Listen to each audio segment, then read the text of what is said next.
Good morning, good morning. Here we are, just came from the floor.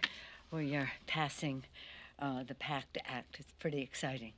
Let's start with the beginning of the week. Earlier this week, when the President of the United States delivered a State of the Union address that gave the American people hope and confidence in their future, had empathy for those who are still suffering from the aftermath of COVID and the economic downside of all of that. And again, talked about our commitment to democracy by helping the people of Ukraine. Let me just start with Ukraine.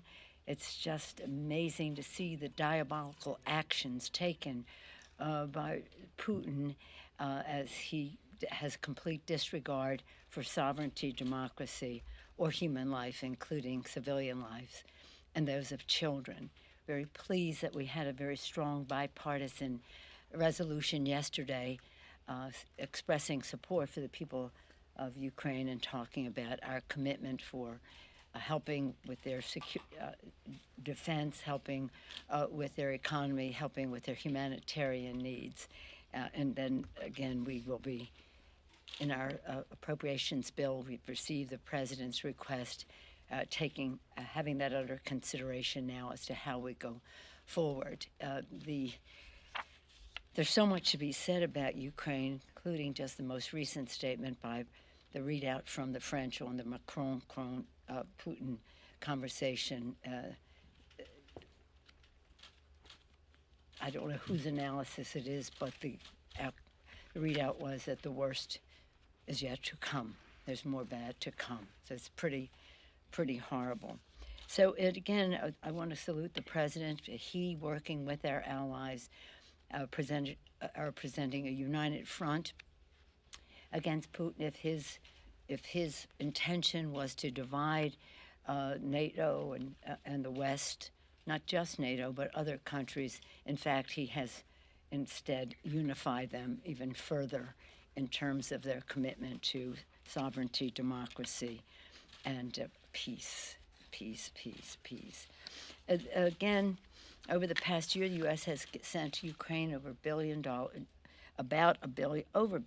in security assistance, and again with our allies to continue to do even more in those areas I mentioned: security, economics, their economy, and meeting their humanitarian needs.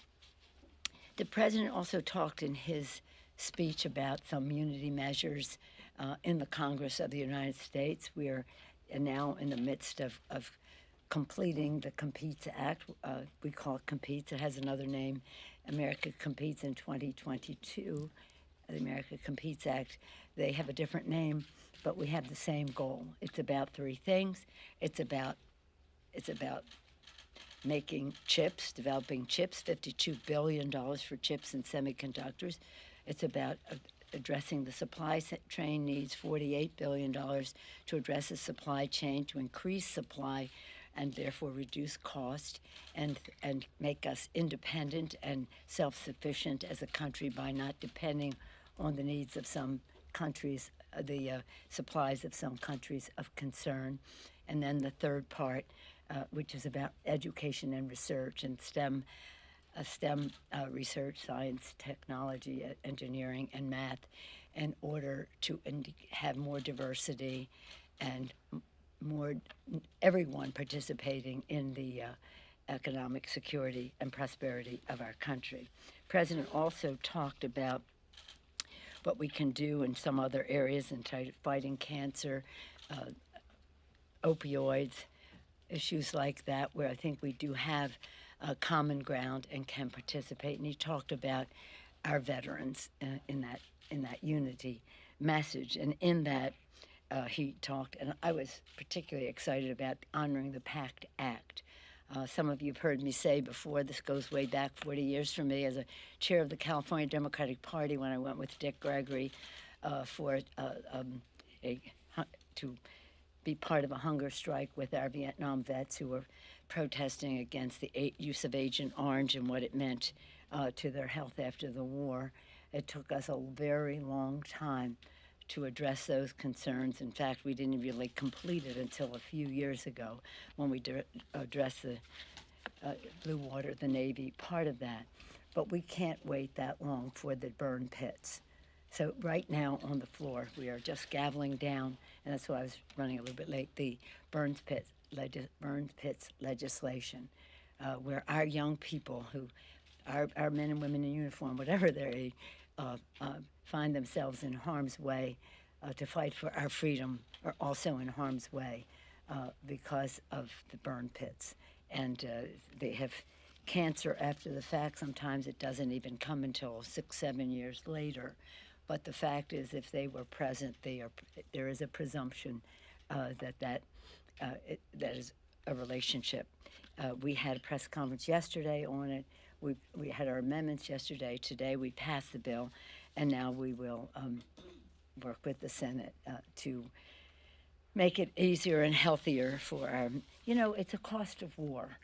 And it really amazed me, and I'm rarely amazed and surprised around here.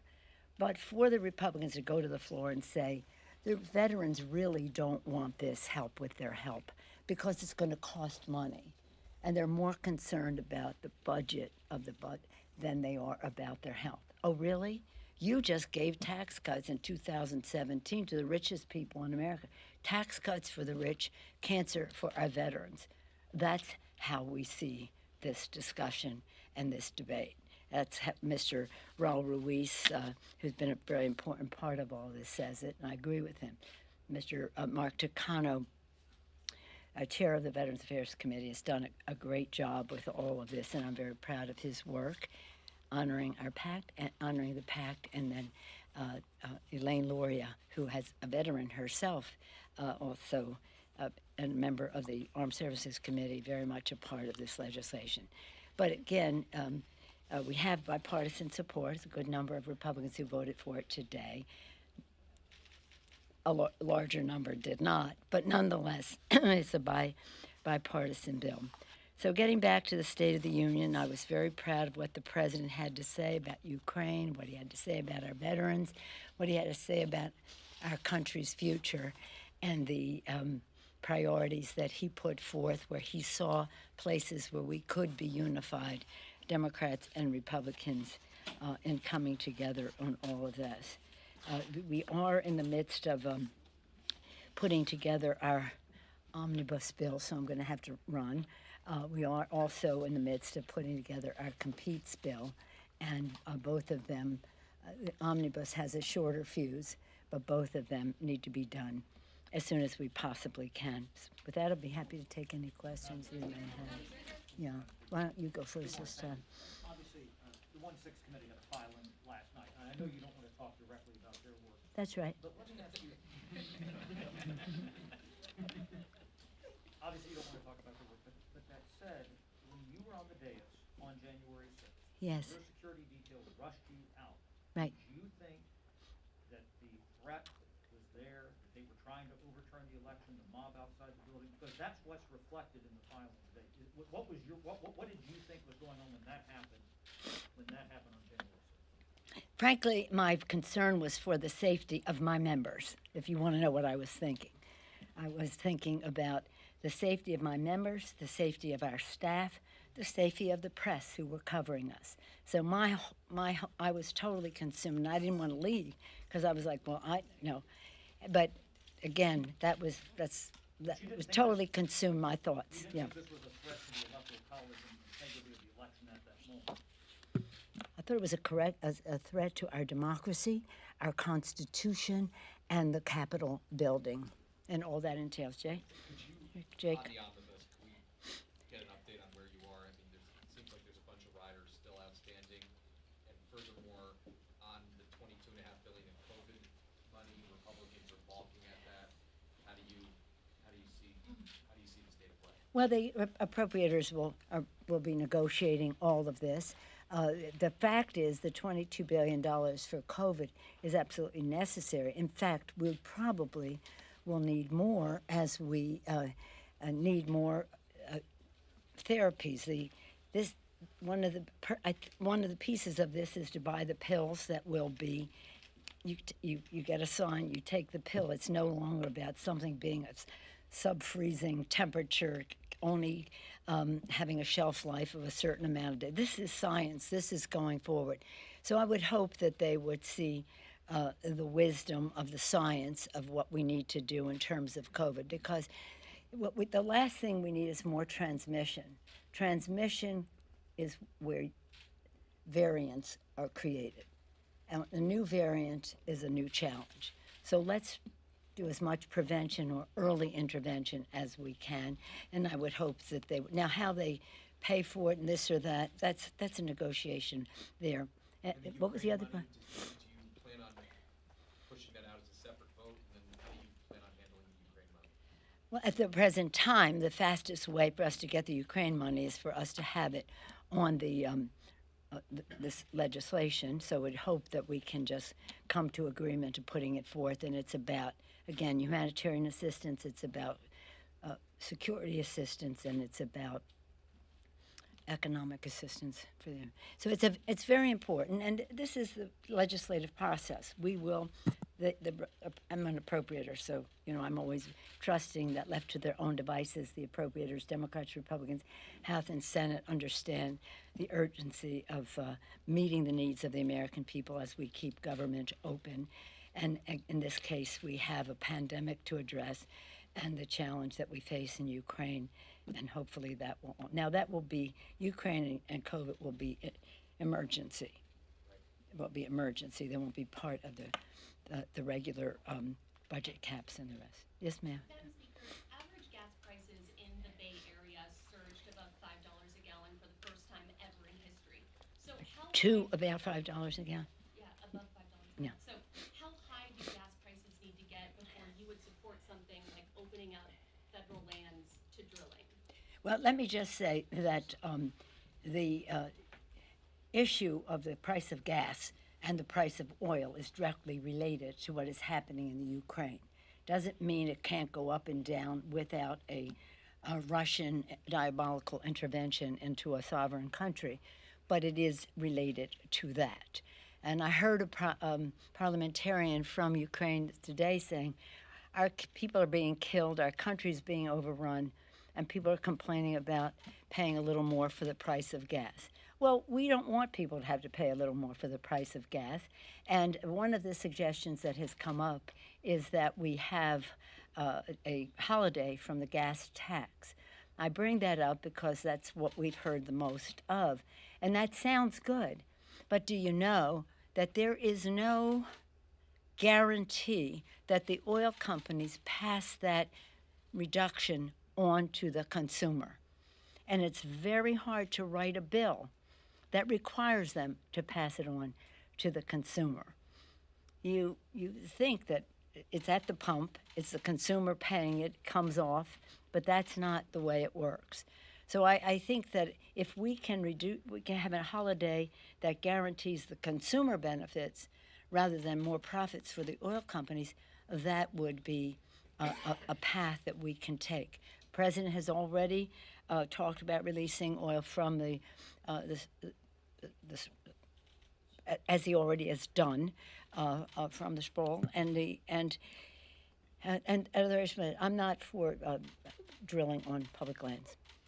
Yes, ma'am. Just to follow up on Chad's question with respect to what you and every member experienced, and given this filing that the committee released last night, do you believe former President Trump should be held criminally responsible? I'm not going to answer any questions about what the committee is doing.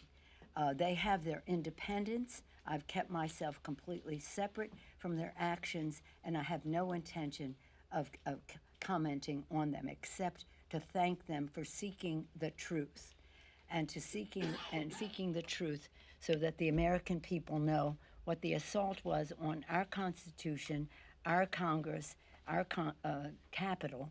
Capitol, that's easy. You just repair it. The traumatic effect on our workers and the rest, harder to repair. It was a terrible thing. And again, seeking the truth is very important, and it won't be happening with my answering questions in here. But right now, we're trying to save the lives of our veterans. We're trying to meet the needs of the American people with our omnibus bill, and we have many challenges ahead of us. The president put forth a blueprint again for strength and progress and confidence and empathy for meeting the needs of the American people. That's what our legislative focus is. The investigation of the committee is their work. Yes, ma'am. Yes. Madam Speaker, there's been a push by some Democrats to ban the import of Russian oil, and I believe that Senators Manchin and Murkowski are going to put forth a bill on that today. Where do you stand? I'm all for that. Ban it. Ban the oil. Ban the oil come from Russia. Yep. Yes, ma'am. Madam Speaker, we saw the State of the Union, no masks there. We saw the Yeah. guidance come down on Capitol Hill. Is it time to reopen the Capitol to visitors? And could this be the last extension of proxy voting in the House? No, that's up to the Capitol physician. That we take all of our guidance from there, including opening the House. I think you'll see an unfolding now of the Capitol opening. It's about COVID, and it's about security. Mostly, it's about COVID, though, and so that will be up to the sergeants at arms, and it will be up to the Capitol physician, and we just take our guidance from them. I mean, we were very fortunate that they came to the conclusion that all members could participate in the State of the Union address, but it was up to them. We could not make that call. Yeah. Yes, sir. Yes, sir.